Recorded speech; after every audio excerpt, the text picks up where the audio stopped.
And I like to particularly call our attention to the phrase citizen's duty in regard to today's topic. Welcome everyone to Gems from the Wisdom Traditions, a conversation circle sponsored here by Still and Moving Center every Saturday, where today the topic that we are going to be taking up is human freedoms and rights. And we're taking it up from the American civil rights tradition. And in particular, we're going to be looking at great civil rights leader, John Lewis. Martin Luther King, whom I think all of us would probably look to as the father of the American civil rights movement, very much looked to Mahatma Gandhi in India. So one of the ideas that I want to bring in to our conversation today was Gandhi's idea that we shouldn't be overly concerned about rights, even though he was fighting for civil rights. We should be more concerned about duties. That's what his perspective was. And so if we keep this idea, citizens' duty, from the back of this year's almanac, where we are seeking to become all year long citizens of the future, I'm kind of wondering what is that going to look like to be a citizen of the future in terms of not just freedoms and rights, but also citizens' duties. Our speaker today, I'm very happy to say, is Greg Hatton, a dear friend of many of ours, actually. And he's somebody who has been to one of the civil rights hotspots in America, Selma, Alabama, and on more than one occasion, and has made close acquaintance with some of the folks who live down there and who were actually right there beside Dr. Martin Luther King Jr. and John Lewis. So it gives me great pleasure to hand this over now to Greg. Greg, I will say, is somebody whom we met last week if we were here at GEMS. He's a professional cinematographer and photographer, and his work, I think, does in fact help to change just the general ethos about race in America and in the world. So I'm looking at him, looking forward to his presentation for a number of different reasons. Greg, let me hand it over to you. Thank you so much for the introduction. I blush, but no, it's an amazing time in our world right now. And because it seems like we're being called to do a lot in the vein of civil liberties and freedom fighting and just speaking up. You know, John Lewis was actually known for talking about, he has a quote actually when he's saying that it's, you know, we weren't ready for the time, but the time called on us to basically step in. When we're talking about what I learned basically from the movement of John Lewis, that he picked up the mantle to begin to become more of a force in the American civil rights after learning from or seeing an example that was set by Dr. Martin Luther King. And from that relationship and his growing up underneath his tutelage and his seeing that as an example, he then saw the purpose behind standing up for the right for Blacks to vote, but that morphed into also just the rights for everybody to have rights to live a better life. And the story is well documented. And usually when I'm doing my work, I like to look into some of the subtleties that might exist in the things that we learn and things that we read and see. And one thing that I picked up on goes right in line with what Renée opened up from Mahatma Gandhi and talking about the duties of all of us. And it's an interesting thing because one of the most famous quotes that John Lewis talks about, or that he says, is like, when you see something that isn't right, isn't just, isn't fair, you have to do something. You have to find a way to get in the way. And it's basically something that he's learned along the way because he's seen people marginalized. I think we all see people marginalized, but then a lot of times we feel like we're not really able to do anything to really, affect change in the scenario. But I think that maybe we can, and maybe we should, because that's actually the example that we've seen before us with John Lewis, with Martin Luther King, with Mahatma Gandhi. And, it goes further and further back in the past. And right now we're looking at a time where who are those examples of what can be done in this day and age? Like, where does that responsibility lie now? And one of the messages that I learned just by watching the stories of John Lewis is that he understood that that responsibility was on him. It was on us. And he had to say something. He had to find a way to say something, find a way to get in the way.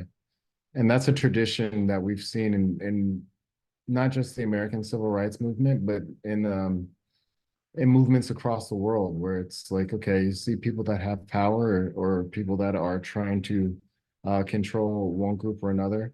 And sure enough, somebody comes along that finds a way to get into the way of that and help people out. And I think that's I keep coming back to the word responsibility because we have to shift our focus a little bit onto ourselves to see what it is we're doing that can help these different situations. Um, I'm a photographer and a cinematographer. I write a little bit, but storytelling to me, I think is the most important, is the most powerful thing that I do.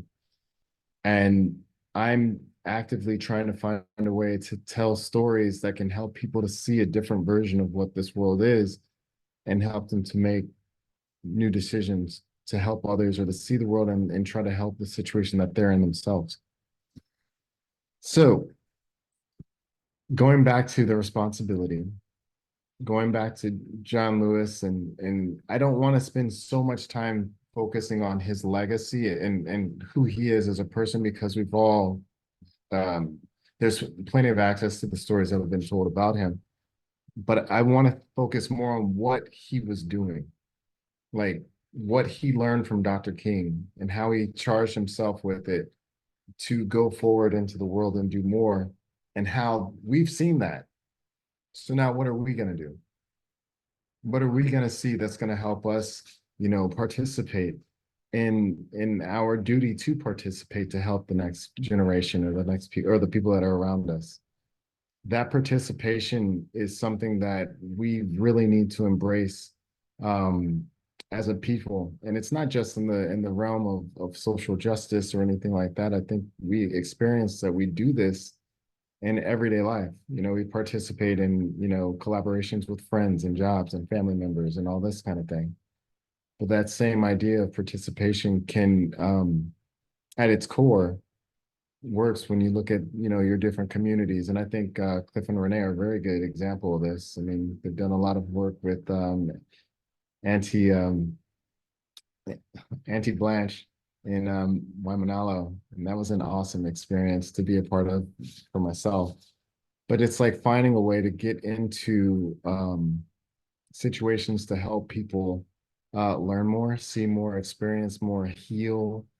And I think that all ties into the same tradition of human rights. I think it all ties into the same ethos of just being or having the ability to do something to share while you have that ability to.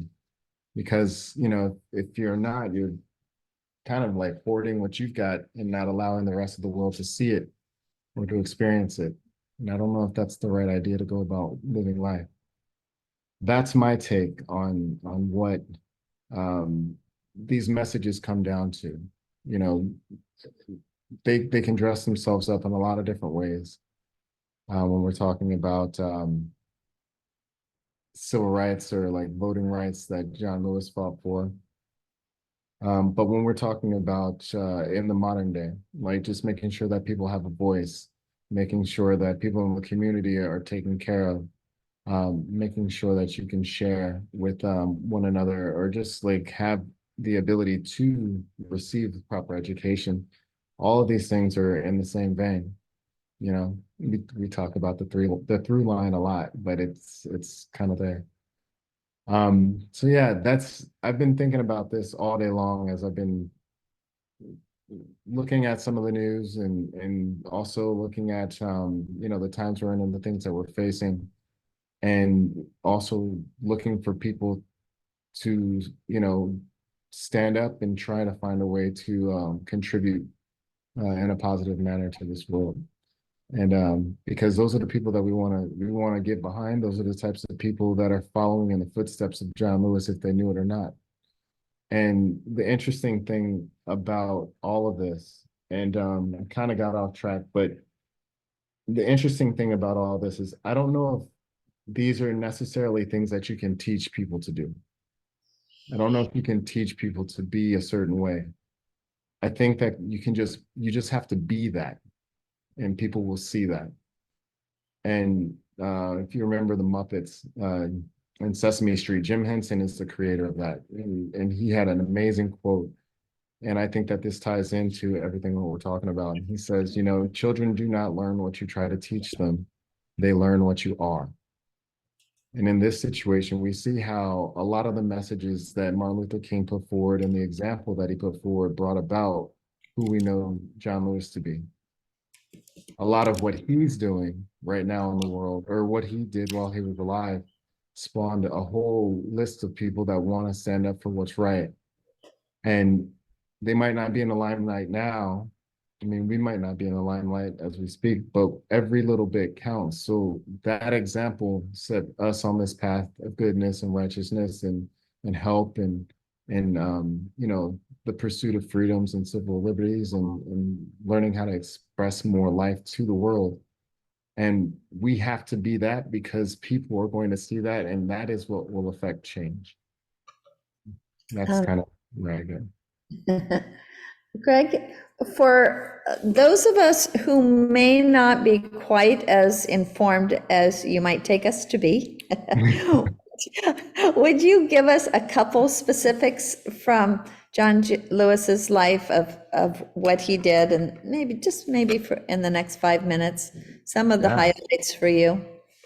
Yeah, I mean, John Lewis was a student, and he wanted to go to Troy State in Alabama. That's where he was from, but he wasn't allowed to go there. So he went to Louisiana to school, but he was sending letters back and forth with Dr. King, and Dr. King urged him to go back and try to get into Troy State. He's like, "I'll help you get in there."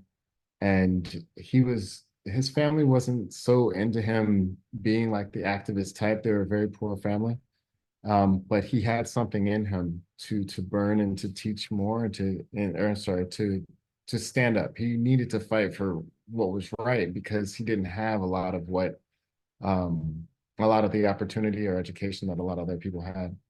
So through their correspondence, John Lewis continued to be a part of the movement, learned how to be more involved in the movement, and he started to lead a lot of the civil rights movements that happened in the South at the time. I think the record that he said he was arrested 40 times in the decade of the 1960s. 40. He was arrested 40 times. And the main thing that he was fighting for was just the right to vote, the right to have a voice in the whole democratic process. And then you know, his story is that he became a congressman and he fought a lot of battles in Congress, but even in Congress, he was arrested 5 more times, you know?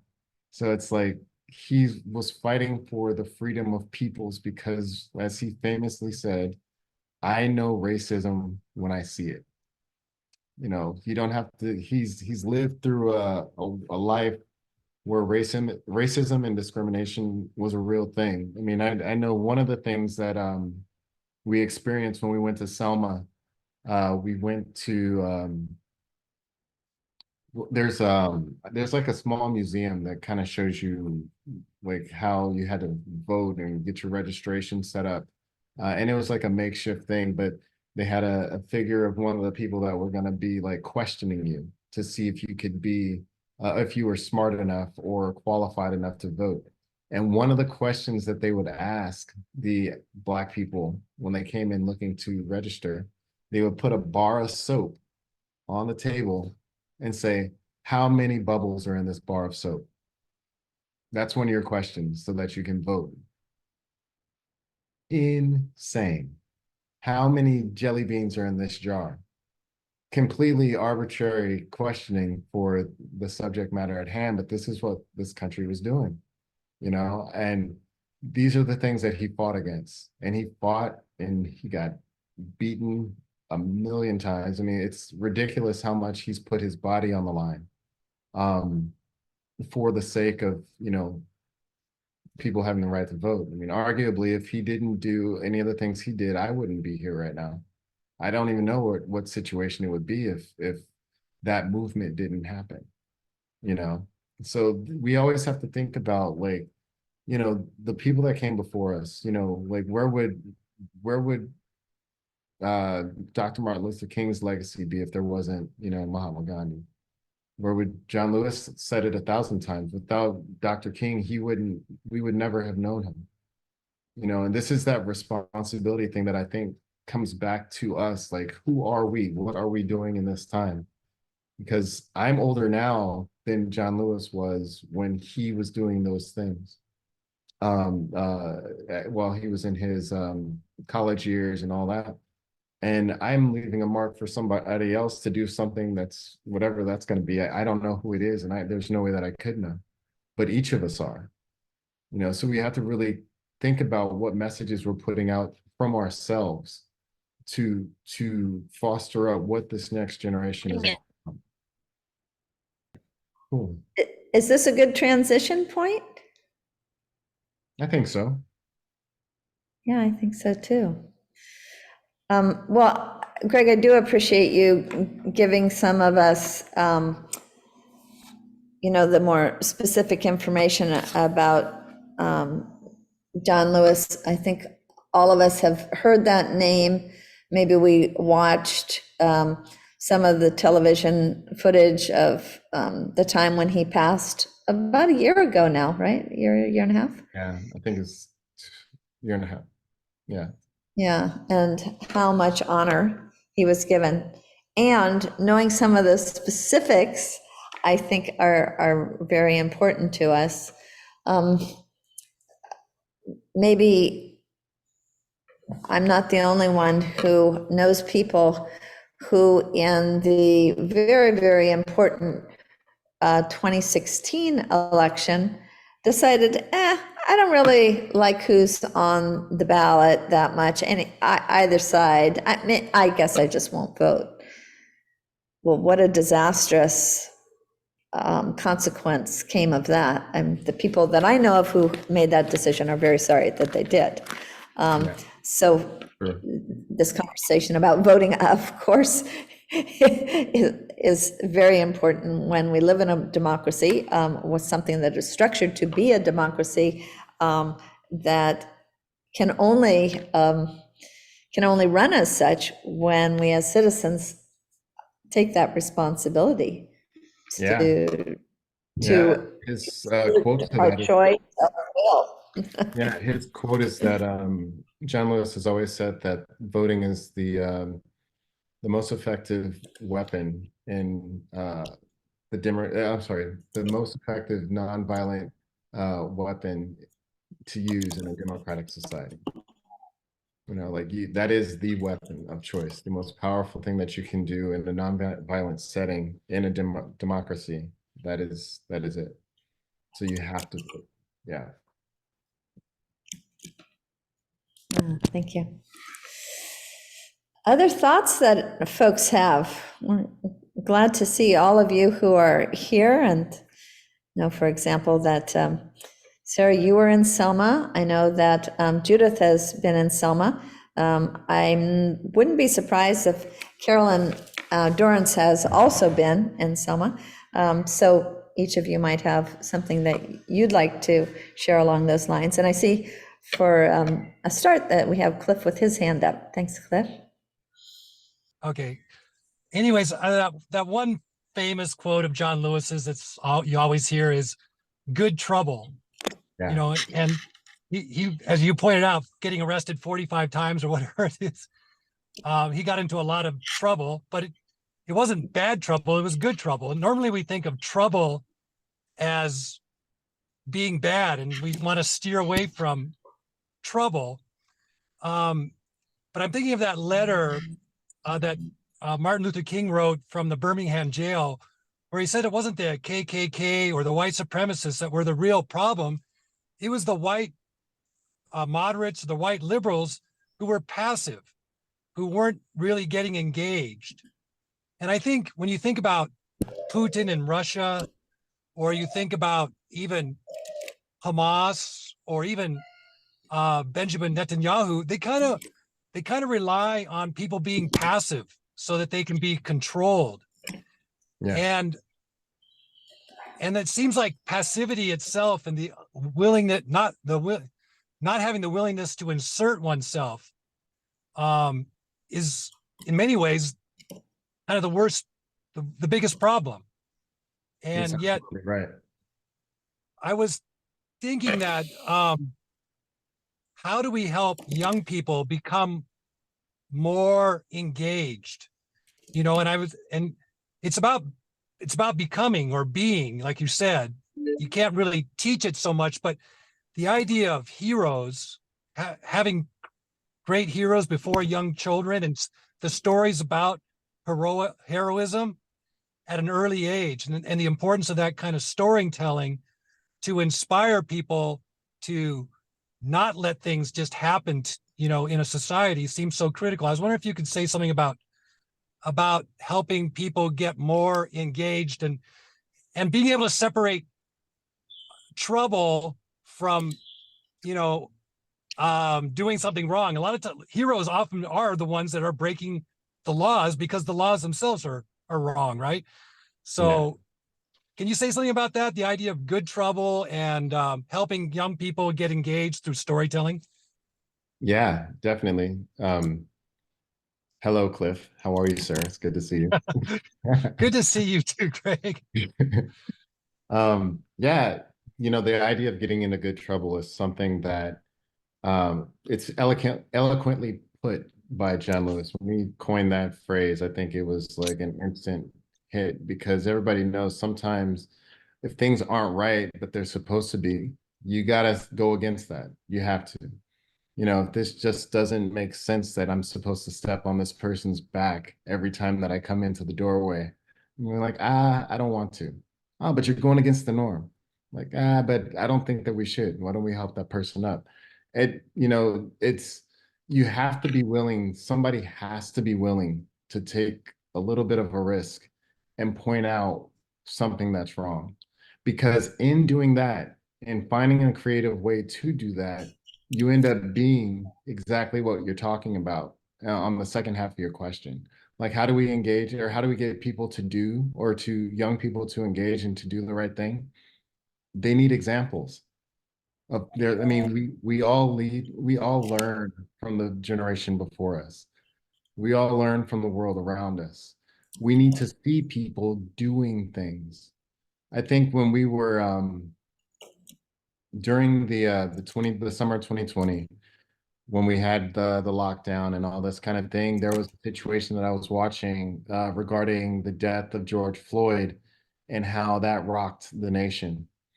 And I think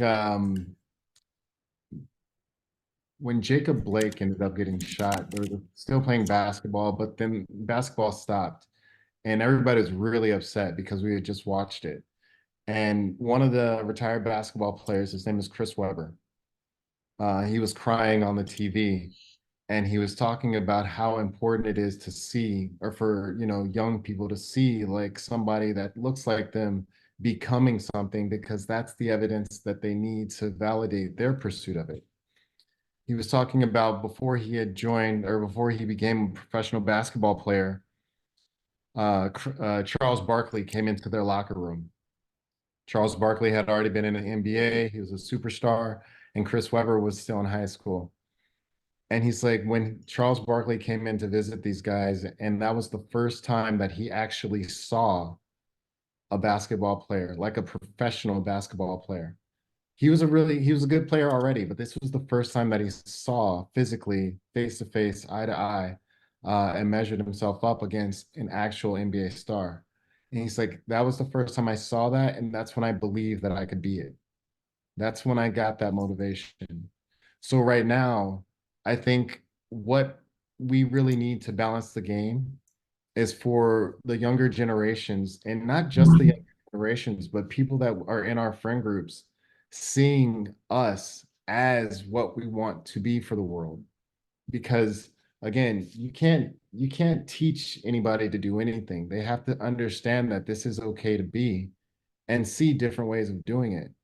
Like I would have never thought, as a, kind of a softer example of this, we would go out onto the bay and kind of, hey, and ride our little boards. I'm a kid from LA. That doesn't happen from where I grew up. I grew up in the city and we were barely in the ocean. So getting into the water for me was a huge hurdle, you know. Sarah helped me with that. Cliff helped me with that. And actually being out there and seeing like, oh, it's okay to fall. Oh, it's okay to get back up. Oh yeah, you just swim over here. You just do this. It only took a matter of weeks before I was able to do it myself and love it all by myself. But I had never had that example before. I never saw it in person. And it's so you really have to think about what, it doesn't have to be a grandiose speech. It doesn't have to be a written letter to the president. It just has to be the everyday action. Like, oh, look at how this guy's walking down the street. Look at the confidence. Look at the handshake. Oh, that's a good handshake. I know that when I see him, I'm gonna give a good handshake. Like these are the things. This is the storytelling that's nonverbal, and it exists every single day. We all go through it. So I think we just have to be it. We have to be it. Thank you, Greg. Carolyn.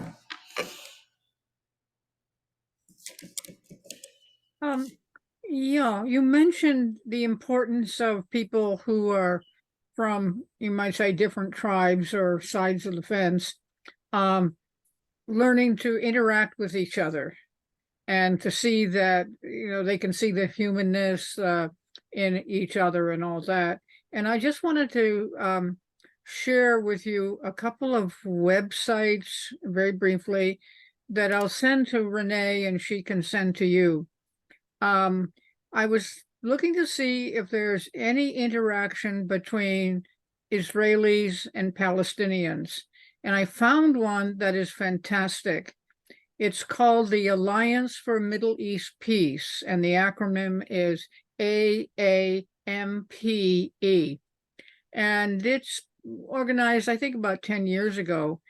And as I remember correctly, it has about 2,200 members.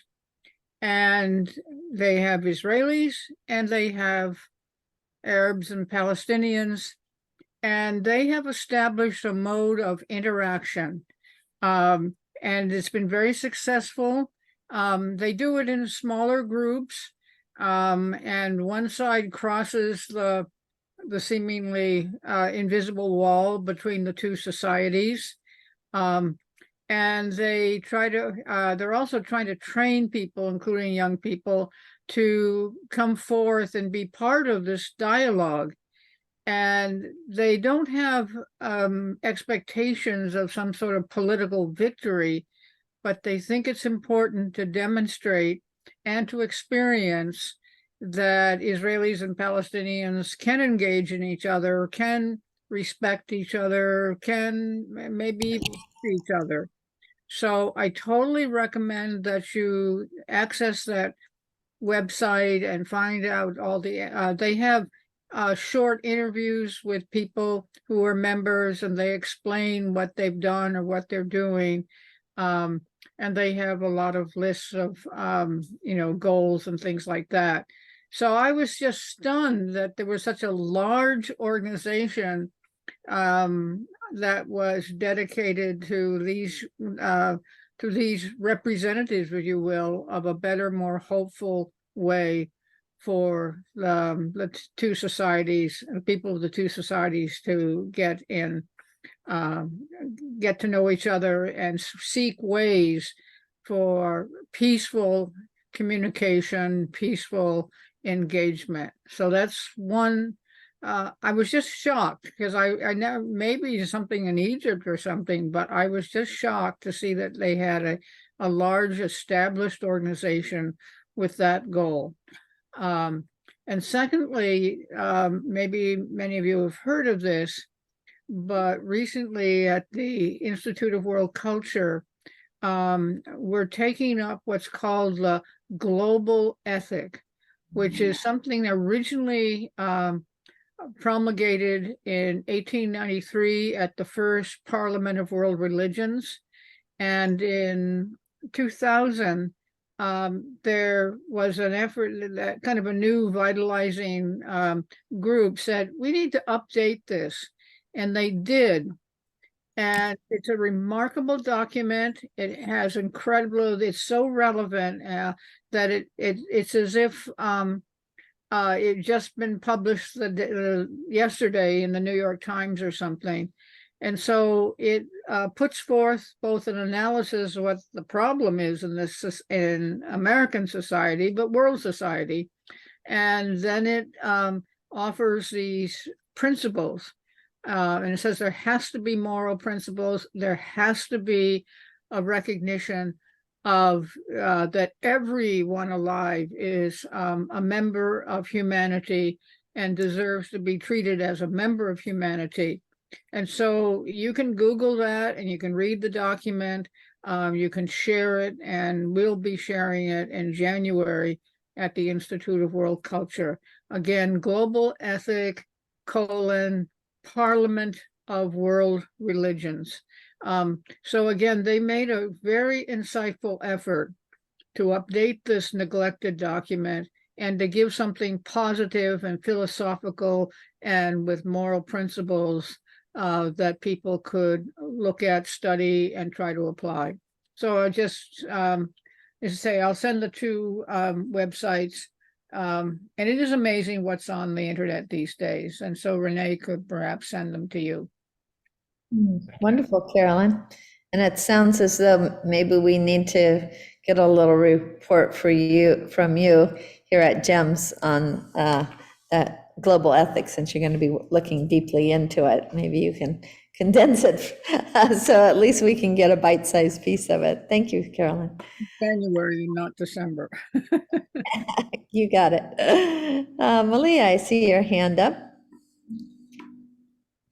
Thank you for that, Carolyn. That sounds really, really timely. And I was just listening to what Cliff was saying and thinking back to what Greg had said earlier about storytelling being ways to see things in different ways and how important that is. And for example, I just read about Princess Kaiulani. At the time of the overthrow, she was being educated in Europe to become the next queen of Hawaii. And when the overthrow happened in 1893, she wasn't even allowed to come back to Hawaii for 3 years. And I had never heard that. She was a teenager, preparing to become queen. And she left her school immediately, but was prevented from coming to Hawaii. And so my view of her and her struggle instantly changed when I had learned that. And I feel like you shared a few things about kind of what has helped you to see things in different ways. And I was wondering if there was anything more you could tell us about maybe a story when you were younger that helped you to see, inspired you to see things in different ways. And if there's anything you can share about that. Oh yeah, definitely. Perspective is everything, right? I mean, how we look at the world is everything. And understanding that there's so many perspectives is another everything. It's kind of insane. Like I was describing, I was born in Los Angeles, California, in a single parent home. I say it a lot, but I was really like, my childhood was church music and gang violence. That's what I grew up around. So it was a weird juxtaposition of what life was supposed to be. You know, my mom always wanted me to know more and do more. So she would always take me to different places, made me experience as much as she could. But I think a pivotal moment in my life happened when I was 10 years old. And she took me to Germany to go see my dad and my uncle who were both in the military. My dad was Air Force, my uncle was Army. And I'm like, yeah, sure, let's go. Let's go. Don't know what Germany's all about or anything like that. But when I got there, it was a completely different place. This was like 1990. This was way before. I mean, we had Deutschmarks. It was way before the European Union. The Berlin Wall was falling, um, and I I remember like walking down the street and like looking around and noticing how those they look like words that I know, but I can't. They don't make sense. They're a little bit different.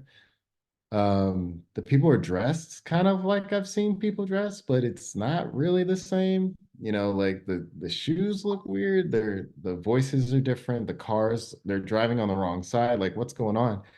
So when I saw that there was such I mean, this was a completely different environment, like everything was green, there was hills, there was, rivers, and I'm from the city where, you're in a concrete jungle. So that moment, and I had already like garnered this love for National Geographic and maps. So I wanted to know all these different places that I was at and around while I was in Germany. And that grew into this understanding like, oh, well, because we didn't just stay in Germany. We went to Italy, we went to Spain and France and all this. And everywhere that we went had a different story, had a different culture, had a different identity. And I was just like, oh, so everywhere you go is different. Okay, so the croissant here is not as good as the croissant in Paris. I get it. Okay. So when I came back home, I started looking at all my different friends. My best friend is half black and half Japanese. I have other friends that are full black, I have friends that are white. And I started to key in on the differences in the households. And this is all subliminal. I think I was just like processing it because of that first trip. And I wasn't even able to quantify it at that point, but I just started digging deeper and deeper into it. And I started to realize that every place had something different to offer. And I didn't have to like everything about one place, but I could definitely take in a lot. And over the years, it just, compounded upon itself and I just wanted to find out as much as I could about everything and about everybody. And yeah, that's it.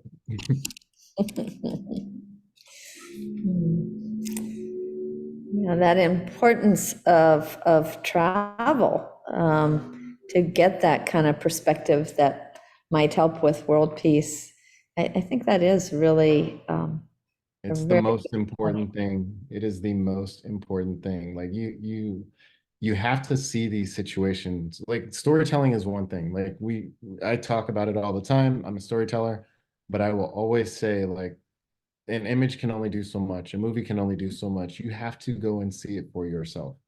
You have to understand what it's like. Because one of the things that was really strange to me, and I heard it a lot when I was young, and they were talking about how America's the greatest country and the Canadians are this way and they're kind of funny and they're kind of weird. And then you go to Mexico and it's like poor and blah, blah, blah. And I went to both of those countries and I'm like, these places are amazing. Like the Canadians are really cool. The country is really cool. Go to Mexico. These Mexicans are great. The country is great. Why was I told those things? Like, it's really interesting to have experienced it firsthand and felt it, but and you can definitely, I mean, you have to see it. You have to see. Oh, here's a story that'll hit a little bit closer to home for you guys. I was famous. I turned down my first trip to Hawaii. And I was a kid. My mom's like, "Hey, Greg, we're gonna go to Hawaii." And I'm like, "Nah, I don't want to." And she's like, "What are you talking about?" And I was like, "I don't want to go there. Like, I have to I need a perfect attendance at school this year to get this prize that we were running for." And she was like, okay, whatever. So she went to Hawaii, and I'm just like, fast forward, I get a job, and they're like, hey, we have a job in Hawaii. You have to go out there for a couple of days. I'm like, okay. This is like 2004, 2005, my first trip to Hawaii.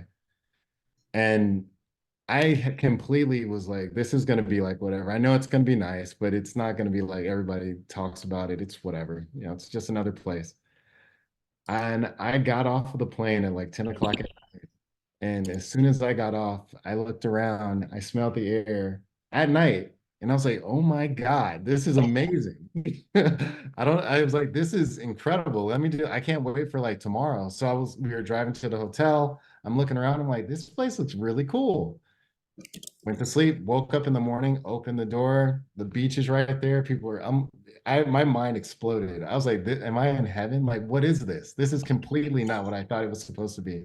And that is a case in point. Like I didn't even expect to be hit that hard. And I hadn't even just stepped out of my room yet, but it was just like seeing it in the senses and the smell and the feel.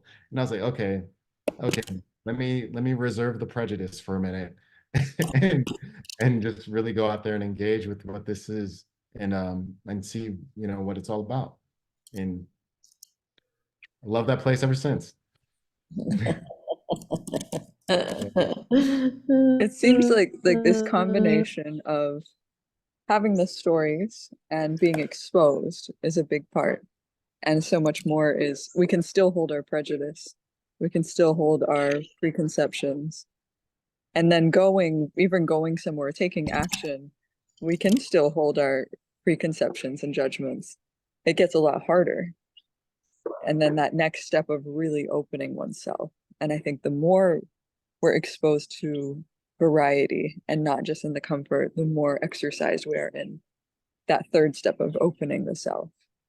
To see my perspective is only that, and it's so small. And it's useful. It's a tool to get around, but it's still so small. And that helps open the like this full experience. There's a phrase that I heard not too long ago. And it's harder for us as we get older because we do hold on to what we learned. I mean, we all do, right? And the person that I was listening to, I can't remember who it was, but the context of the conversation ended up being like, we're going to be who we're going to be, but we have to remain teachable. We have to remain able to learn and experience new things, because once we cut those things off, that's when we stop the ability to engage with the world or the people around us, and there's levels to it for sure. There's some times where it's more intense than others. But the ability to continue learning and experiencing and open yourself up to experience in general it's the most important thing as we get older. When we're younger, we're learning, we're soaking everything up. So we're actually I'm part of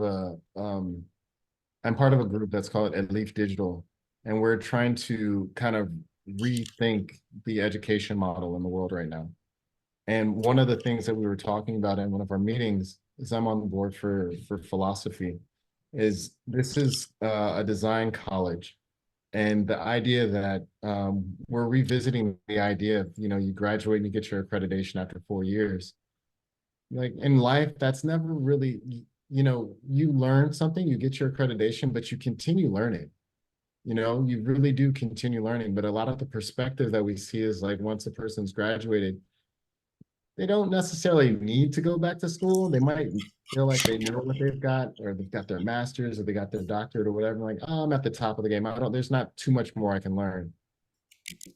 But that perspective is skewed, because you're always going to learn. You're going to learn something from the kids that come after you, because they're going to be doing a different type of math. You're going to continually learn from the people that are from above you, because they've had more experience. And you're also going to learn through the act of teaching yourself. So we have to keep the door open to learning. We have to keep the door open to accepting something that we didn't really know at first, and figure out how to incorporate that into our lives.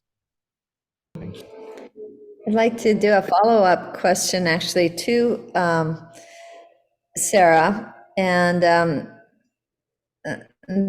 that is to ask you, Sarah, what it was like for you to go to Selma, Alabama for the first time. Maybe that was a place very unlike any place you had been before. I know that you had the experience of having largely English and Persian background, and to be seen as a Black woman while you were in Selma, that must have had an impactful, effect upon you. Yeah, what did you learn by that trip? And this is in regard to this conversation on protecting human rights and freedoms. Mhm. I feel very, I guess I don't feel categorizable in my own self. I feel like I really hold no category for myself, but accept of humanity and accept of goodness and what's right.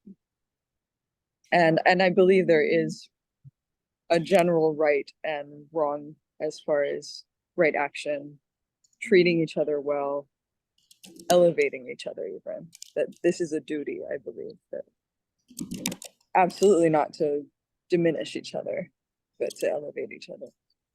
And it didn't feel foreign to be there. It felt like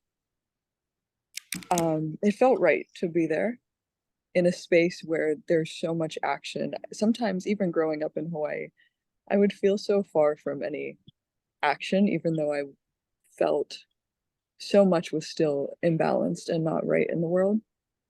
And it was easy to exist in a little bit of a bubble that's comfortable and safe and pretty on the island. Not that there's a lot of activism in Hawaii and there's a lot that isn't, but that wasn't what I was exposed to so much growing up. But knowing that and then being somewhere, and also in Los Angeles, I felt like I participated in a lot that had to do with social activism, whether it was working with kids in Watts, which is basically the projects, or spending time on Skid Row, handing out food and talking to people. And everything to me, it's about humanity, and it's about, I guess, yeah, to kind of more quickly bring it to Selma, I really wanted to hear the stories of the people who had been there, really walking at the front, putting their bodies on the line, putting their whole, everything they had on the line. That was very invigorating. And to see it, to experience their stories firsthand from them, it felt like, yes, this is what we have to do. And we don't always have the setting or the courage maybe to put ourselves there. But it was very energizing. And I really was grateful for that, for the stories of everybody, for the trust, for the space. Yeah. See that. Could you, besides telling just a little bit about the evidence of past slavery that was right there for you to see, could you also tell a little bit about what you learned about the activities that happened in Selma, the bridge and so on? Yeah, getting to hear the story of Auntie Joanne, who we met, and the march on the Edmund Pettus Bridge. That they marched for, I think it was 2 days or 3 days. I'm not sure if I have that right. And people along the way would open up their houses. They knew somebody told somebody, they knew they could open up and safely stay in some house, but not everyone, of course, along the whole way, not everyone was safe. They didn't know what was coming. And the triumph of it eventually reaching Montgomery. I think that they had made it through. And there's a man, we got to meet this man, this elder man there, I don't know if he's still around, that would, to that day, a few years ago, would pray at the bridge every single day. That was a symbol of hope, of achieving something. and of Mr. not giving Sally. up, because there were times, a time before that they didn't get to march because there was just too much police force. They were getting hosed, they were getting bloody in police cars. It was just too vicious. That's Mr. Sally. He's 92 years old, and he got beat over the head on Bloody Sunday. And he says every morning that he's able to, he gets up and he goes and prays on the bridge. He actually prays for the police officer that beat him. And he's in hospice now. But he yeah, crazy story. I actually have an image that I can share with you guys of Sarah and I visited a museum, the Legacy Museum, and he talked about the slave trade and everything that happened in Alabama. And you're not supposed to take pictures in there, but you can't say that to a photographer. So I took this picture, and that's Sarah standing in front. That's not a wall that was painted or just drawn to look like something. These are actual signs taken off of buildings all throughout the South. And you can read through there. This was like a 2-story high wall, and it was probably, I don't know, 50 feet long, 60 feet long, something like that. Just all of these signs that were, these were all over the South, and it was it was interesting because even for me, like I'm Black and I know the story. I've heard it 1,000 times in my life. My family comes from Louisiana and Boston and Texas. And, being an African American of African American descent, the stories of what happened, or you heard the stories. But again, being there and seeing it and feeling it was completely different scenario. I think we were both crying in that museum because I never felt that before, and just, that's the blood that I come from. And to understand that kind of oppression and that kind of hate for no real reason, like there's not even a real justification. But then you think about the things that are happening in the world today, in Israel, in Gaza, the things that are happening. And, we talk a lot about Israel and Gaza right now. It's a terrible, terrible thing that's happening. But that's been happening over there for a long time, and it's happening in Africa right now. It's happening all over the place, but we just, we seem to pick and choose what we want to focus on.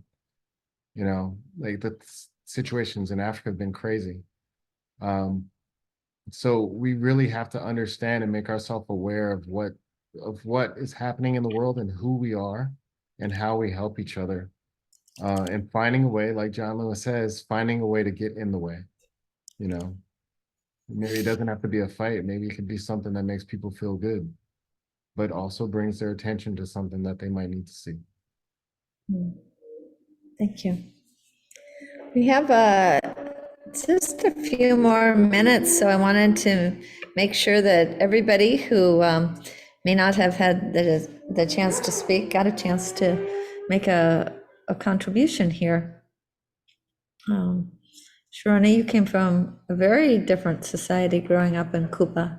You might have a perspective that none of us have had the opportunity to share. Yeah, this is all very, very interesting to me, and thank you so much for this talk. Getting educated. Coming from Cuba, you don't really have a voice. You can say anything. You know, these are not things that they educate you in, and they talk to you about. Um, so yeah, our system is very different. There is no democracy. It's Cuba is one of the two communist countries in the world. So yeah, growing up, this is something that was implied, was always there, but you could never really speak up or say anything about it because your life would be in risk. As a white person, as a Black person. So yeah, I still live in this country where democracy and human freedoms and right is a thing, and I'm afraid of speaking up, right? Because of that fear I grew up with for so long, like 23 years of my life. I still don't feel like comfortable enough to start talking about these things and bring more awareness because so much fear around it. And yeah, so yeah. So thank you so much for this talk. This is just eye-opening. It's incredible to feel that we can talk about these things, we can bring them to life, we can start making change. Yeah, like, and I feel there's so many young people like me too, like coming from, you know, Mexico and other places in Latin America and even born here that feel that they can't really speak up or like, yeah, have a voice for this. So thank you so much, like Greg and Sarah and Renee and everyone being part of this conversation. Thank you. Thank you. Thank you for your sharing. I think one thing to add too with going back to Cliff's question about, you know, how do we engage with like the younger generations and all that, and being the right example for them. I don't want to just leave it to just the younger generation. I think we have to do that to our friends and family that are in our age groups as well. But one thing that we're missing, and one thing that we had with leaders like John Lewis and Dr. King and Gandhi and all of those, there was a true sense of authenticity that they had that we felt. Like authenticity is like the number one thing that, you know, you don't have to portray or act like something. You have to be something. And that's said, that's spoken. We feel that. Like, oh, this person really knows what they're talking about because, you know, every question, they're really answering it. They're confident in it. They understand it. And if I look it up, they're right. Okay, so it's an authentic understanding of what the experience is about. We have to authentically be what it is that we're purporting to be because people, I don't think, I've been saying this a lot lately, but I think that we're so starved of authenticity right now that when we see it, we gravitate to it without even really realizing that that's what we're doing. When you hear a really good piece of music, or you see somebody that really does a proper representation of something that's part of your heritage, cultural heritage, that's really, really on point. You know, no gimmicky stuff. It's really true to the earth. You feel it. You're like, okay, that's what we're looking for. But you can see like half-baked versions of everything that, oh, we need to do this, we need to be this. You see all the politicians talk about, you know, they're right and proper and look at the example they put up. But you're looking at them and you're like, nah, no, not even a little bit. You know, again, that phrase that John Lewis said, he's like, I can see racism when I look at it, you know, but you can also see what's pure and what's good and what's helpful. You can feel it, right? Without even questioning it. So we need to have that authenticity in who we are and why we're doing the things that we're doing. And the humility to accept that. Yeah, thank you very much. Well, let me mention the next 2 weeks' topics, if I may, and then I will ask for somebody to give Greg a vote of our thanks. Our topics for the next 2 weeks are expansive generosity next week. And the next one is opening doors. And that will be a precursor to our new year, where we'll take up the theme for the entire year, which will be irreversibility, eyes to the stars. So I think that's such a fascinating topic, and I borrowed that word, irreversibility. I borrowed the phrase eyes to the stars as well in finding that theme for the year. But so anyway, next week is going to be this idea of expansive generosity, and the following week will be opening doors. I'll ask for somebody to give a vote of thanks and then be happy to stay on the line a few minutes extra for anybody who'd like to remain on. So, I'd like to do that, Renee. thank you, Roger. Appreciate it. Greg, thank you so much for the talk. I was in high school and college in Washington, D.C. when John Lewis was marching. And all the things you've said are just, they ring so true. It's hard to even imagine. And you can't imagine what things were like for African Americans in the 60s. You can read about it. It's just what you said. You had to be there. And I'm so impressed with how the energy you have and the inspiration that John Lewis is giving you to move forward in ways that we need to. There's so much information out there, a lot of wisdom, but it takes people of your generation and maybe even younger to move the ball forward.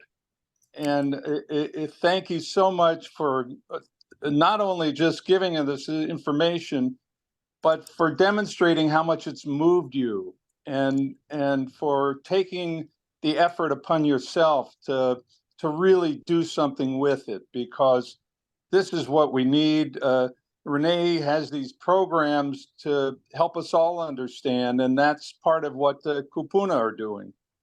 So that's, there's a lot of avenues for that, and I encourage you to join up with the opportunities here in the land of Aloha, and maybe we can move a lot of things forward in the future. And thank you so much from all of us. Yeah. Thank you for that. Thank you so much. Yes, thank you. We can do so much. We're capable of doing anything, honestly. We've proven that time and time again, I mean, we're talking to each other from all over the world, at this moment, some of us on a phone. Who would have thunk it? So yeah, Amazing. we can do anything. We just really have to do it together. Thank you so much, Greg. We've loved having you here 2 weeks in a row. What a treat. Yeah. Thank you, Greg, for your authentic optimism. Yeah, there's Cliff. Yes, thank you guys. Thank all of you.